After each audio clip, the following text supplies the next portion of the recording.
This is just a real quick video. Just want to show some biblical evidence for heaven being in the earth. I'm in Job 38, and I'm going to go to verse 33. This is the 1599 Geneva Bible.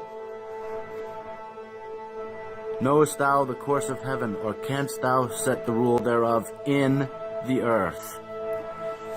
We've got the 1560 Geneva Bible.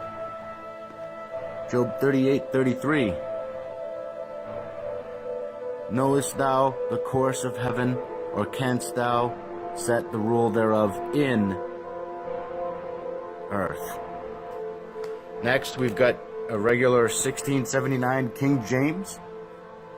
Job 38:33. Knowest thou the ordinances of heaven? Canst thou set the dominion thereof in the earth? Okay. Next, we've got at Sefer. Okay, Job 38:33. Know you the ordinances of heaven? Can you set the dominion thereof in the earth? Okay. So I've also got a Greek Septuagint here. Now, when you look up that verse, it's going to say something completely different. I've got the JPS Tanakh. Also, it's going to be worded differently. And I've also got the Interlinear Bible here. It's also going to be worded a little bit differently. In English, it says the heavens are in the earth. Just something to take note of. But for all those people that want to say that Scripture does not say that heaven is in the earth, well, you just got proved wrong. Now, inside the celestial sphere, this is hollow too. And there's a celestial ocean. Okay? Which actually verifies and validates what we read in Genesis chapter 1, where there are two levels of water. The waters above and the waters below. And there was a firmament,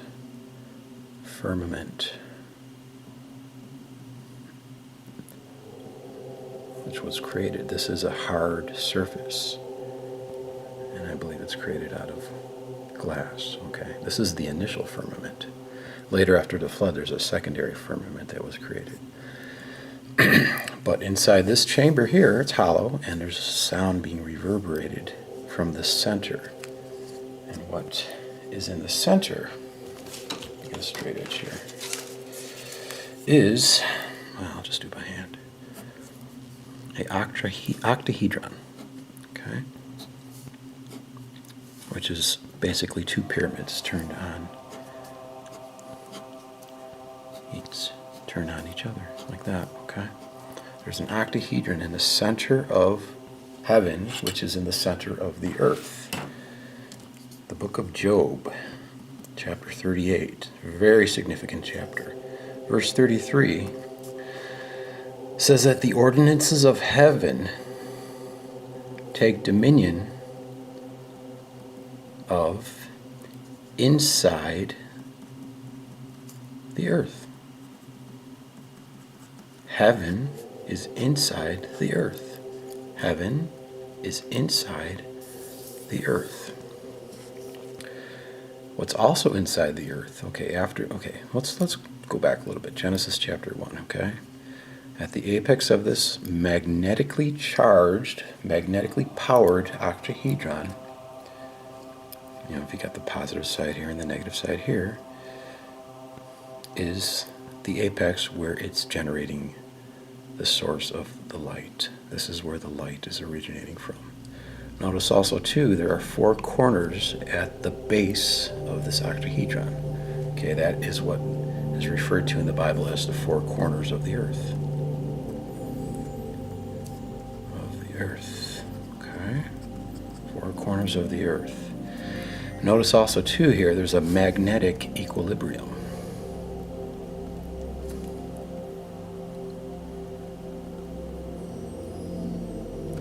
At the center, this is where the equator is. Okay, so basically you can take this 0 degrees latitude, and that's where your equator is. That's why also geostationary satellites can hover perfectly. Another thing too about Earth, there is no spin. I told you about that on the first page here, but no spin. So the spin is happening inside the Earth. Why is it happening? Because of magnetic propulsion and the way magnets work, okay? If you place a bar magnet inside a glass beaker, okay, and you put that on top of an exciter that excites the plasma, okay? You put this bar magnet inside this beaker, okay? It's had a positive and negative pole to it, right? But these field lines are returning upon each other. Draw this a little bit better here. So these field lines are returning like that, okay?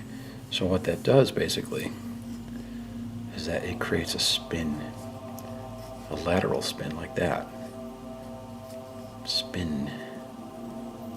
Magnets create plasma spin inside glass.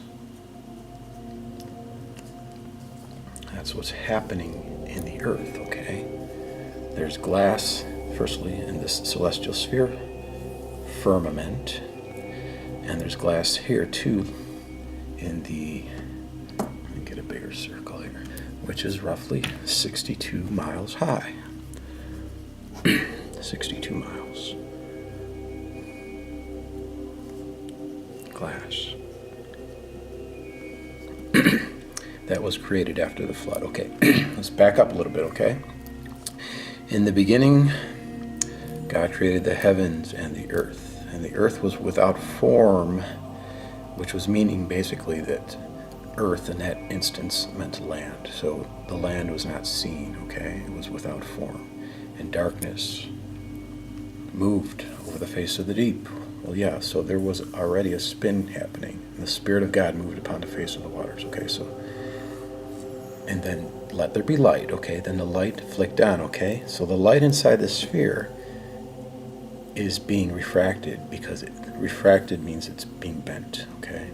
Light is being bent, especially inside a curve. It's going to curve.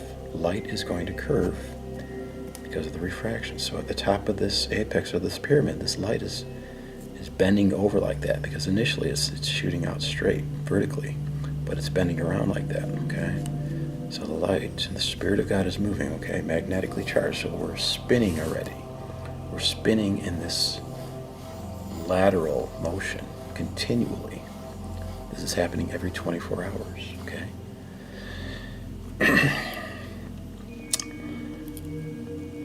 And then day 2, there was a firmament that was created. So this light actually expanded and created this firmament. There were elements that were already created. Light was not the initial element, okay? In the beginning is not saying before there were any elements whatsoever, okay? This was already here. This was before the beginning. This was built. This is called the foundations of the earth. Go back to Job chapter 38, verses 1 through 4. It describes a geometric structure when describing the foundations of the earth. And it's also a pyramidal structure because it talks about the cornerstone and it talks about being laid with measures. Okay? That's what's going on, okay? So, day 2, you got this firmament that was created, and it's separated. The heat expanded into 2 levels. So this earth expanded, okay? The shell got thinner when it expanded. The earth shell got thinner. And so you have waters above and waters below, okay? Very simple.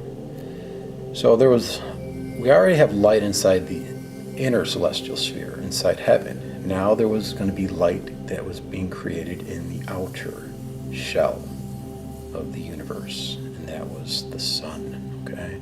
The sun and the moon, okay? They're moving this way, okay? However, what you've learned about the sun is wrong. But since I'm talking about the sun having a dark side, I'm also saying that it's not an omnidirectional light. I'm saying it's a direct light, like a flashlight. Sun is a direct light, contrary to what you've learned, which means it casts a shadow. It casts a terminator line where the light is divided from the darkness, okay? And because it's inside the curve here, and the light is bent. It's being refracted like that, okay?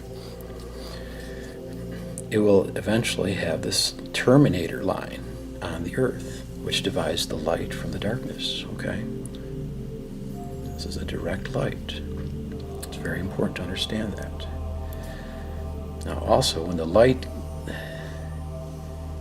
bends too much to hit the Earth, it actually moves around and it turns around back in towards itself and it hits the moon, okay?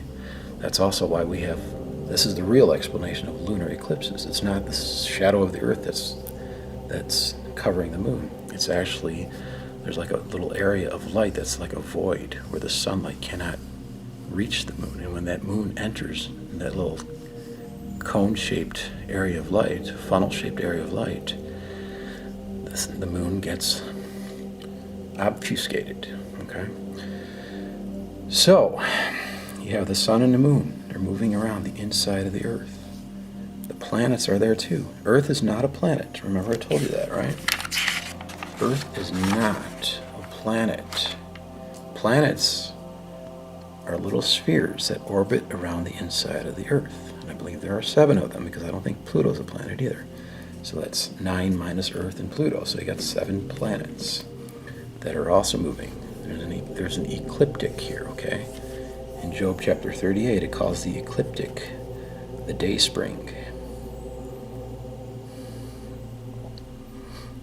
Okay, so they're moving around like that, okay? Okay, now during the flood, now pretend this line isn't here yet, okay? It says that the windows of heaven were opened. So the windows, this glass firmament, it broke apart, okay? And water gushed forth down to the lower ocean, the lower level of water. So it flooded. It went over the continents, over every continent, okay? And it also expanded the earth more, okay? As well as the water that came down, sand also came down, silica. And it came down here, and that's how we get this glass bound. It fused together in the ionosphere, where there's a lot of electromagnetic activity. So there's a glass sky here, okay? It's 62 miles high. Attached to that glass sky is also a mantle of ice. Going back to Job 38, verse 22, verse 29, it's called the hoary frost of heaven. Hoary frost of heaven. Hoary frost of heaven. Now the word hoary frost in Hebrew actually connotates that word with the image of a bowl or a basin. So basically you're thinking this hoary frost is attached to a bowl or a basin-like structure, okay? Or a womb, out of whose womb came the ice. Job 38. Or it's also called the treasures of the hail. Treasures of the hail. Treasures as if meaning that they are hidden. We don't understand that there's a layer of glass and a layer of ice connected to the glass up in the sky. And every so often, this glass, or not the glass, but the ice will fall down.